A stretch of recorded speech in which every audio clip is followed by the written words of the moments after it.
TalkFCB and welcome back here to the channel, guys. Barcelona against Ibiza was one of the worst games I have seen, well, I would say ever. I would honestly say that is one of the worst games that I have seen for a long, long time. Because quite honestly, if you didn't watch this game, you probably still had a better view than those of us that actually did. Because honestly tonight, the lighting inside the stadium, it was horrendous. I honestly believe that if every single one of the fans inside the stadium got out their mobile phone, turned on their flashlight and shined it there towards the pitch, I honestly believe that would have done a better job than whatever lights Ibiza had there in their stadium. And that is without even moving on to the biggest point of all, and that's the pitch. How is that a professional football pitch? We spoke about it in the build-up. We said there's going to be an artificial pitch. It was going to be very, very difficult to play the kind of football that we wanted to. We still tried there to play passing football, but the pitch was really, really, really bad. You could clearly see there it was a lot different to the traditional grass pitches that we have in professional football. Like I say, I cannot believe that Ibiza play on that every week. And a lot of people will say, well, it's the same for both teams. Barcelona should be able to overcome Ibiza there because they've got to play on a bad pitch too.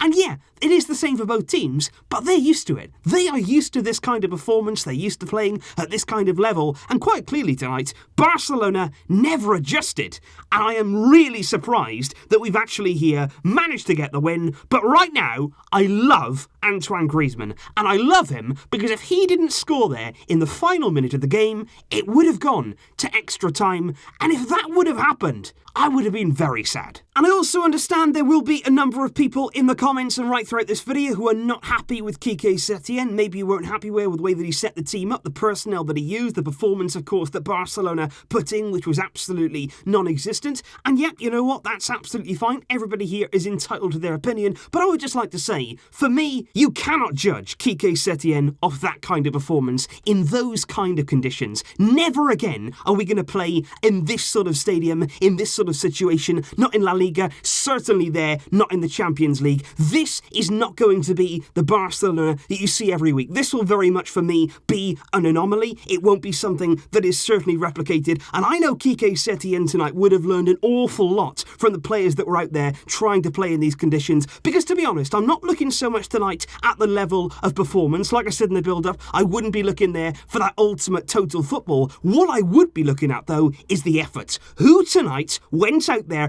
and even if they weren't playing well, who was trying hard enough, who wanted it enough, and who was out there trying to prove their point? That's what Quique Setién would have been looking for from those fringe players. And we're going to be talking now about who impressed, if anyone, and certainly who didn't. Because this right here is how Quique Setién lined up against Ibiza tonight. It was Neto in goal there. He had an injury scare throughout that game, and I was so worried right the way through the game. I was hoping there that nobody got an injury from this kind of pitch. You've got Junior Firpo there, playing almost as a left centre-back, Clement Longley there as the central player, and Sergio Berto once again playing as that right centre-back in a back three. You had Frenkie de Jong there in holding midfield, getting his first minutes there under Quique Setién. He was one of the better players tonight, I felt. Frenkie de Jong, and Ansu Fati was mostly, of course, playing on the left-hand side as a winger, and Nelson Semedo, who I felt quite struggled there on the right-hand side. There was Puig, we're going to talk about in just a moment's time, and Ivan Rakitic in midfield, who wasn't that bad either. Carlos Perez in attack, alongside Antoine Griezmann, who scored both of our goals, who rescued the day for Barcelona, but to be honest, he wasn't involved all that much right throughout the game. But the one thing I'd like to say there, looking at that lineup, you look at it tonight, Quique Setién clearly wanted to rest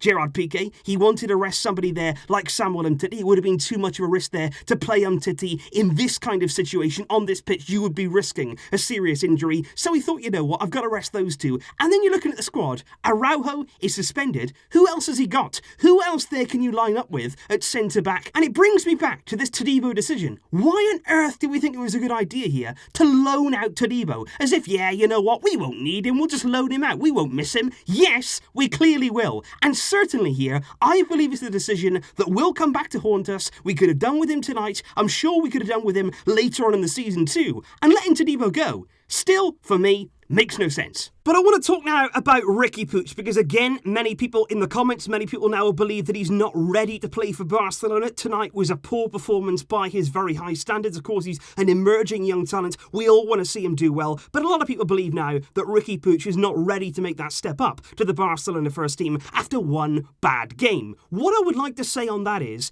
if we leave him in Barcelona B, this kind of situation right here, on this kind of pitch, in this kind of stadium, at this kind of level, that's what he's going to be playing every single week. In Segunda B, these are the kind of teams, these are the kind of stadiums that he's got to go and impress in. It's so difficult. He doesn't belong at that level, and in many ways, Riqui Puig will play better with the first team. Just like we saw at the weekend at the Camp Nou against La Liga opposition, he's much more suited. He didn't play well tonight, but I don't really care. He can play better against the better teams, on better pitches, in better surroundings. Riqui Puig is ready for the first team. Don't keep him at this level. Don't keep him there at Barcelona B playing like this. He doesn't deserve that. His talent doesn't deserve that. And this is no way to develop a young player in this kind of surroundings. Please, please, please. Puig is still ready. He can still have minutes. He can still help our team. He is ready for the first team, regardless of tonight. And of course, we do have to talk, even if I don't really want to, about the performance from Barcelona in this game tonight. The most important thing, of course, at the end of the day, we have progressed here in the Copa del Rey. I don't really know how much importance we attach right now to the Cup, how much we want to go and win it. Of course, the Champions League, even La Liga, of course, is a lot more of a priority for Barcelona this season. But it's good, of course, to stay in the Cup competition. And at the end of the night, we finished the game there with 78% possession. We absolutely dominated the ball. We also had more attempts on goal in 8 and 3 on target there for Barcelona, but right throughout that first half, we were failing there to create anything. It was possession for the sake of possession. The players there weren't moving the ball quick enough. I would certainly question tonight the attitude of some of the players, particularly there in that first half, and we simply didn't get any shots away. But I would also look there at the foul statistics. Barcelona, 7 fouls on the night. Ibiza,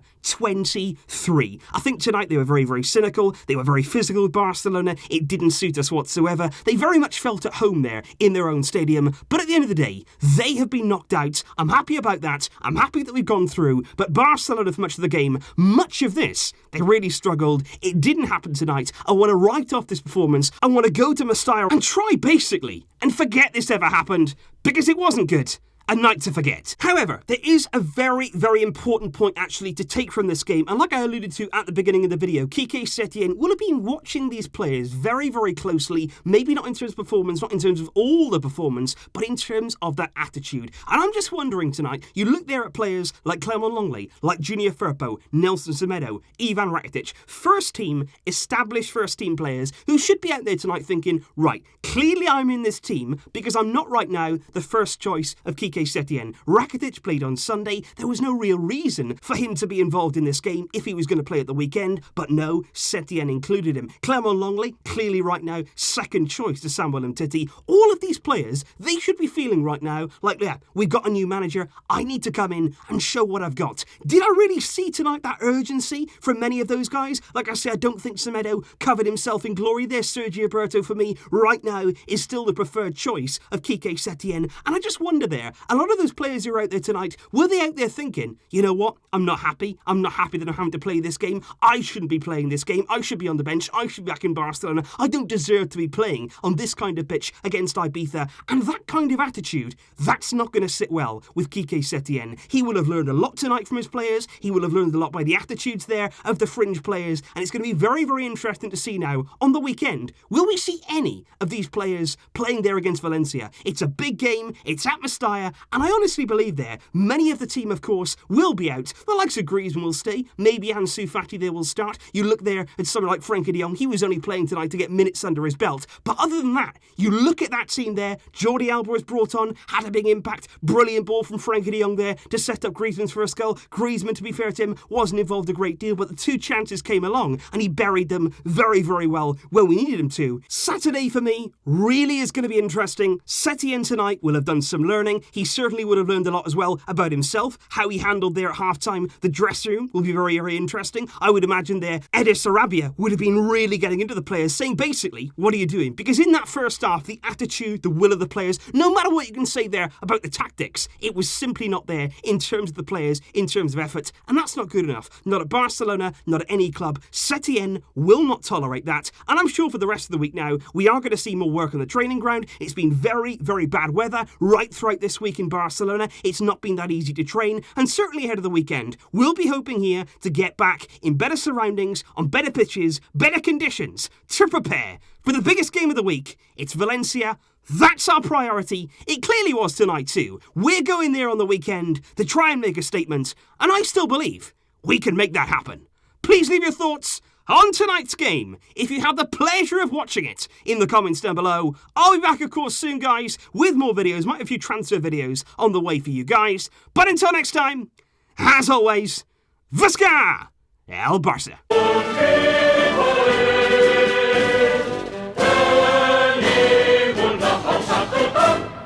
Barça, Barça.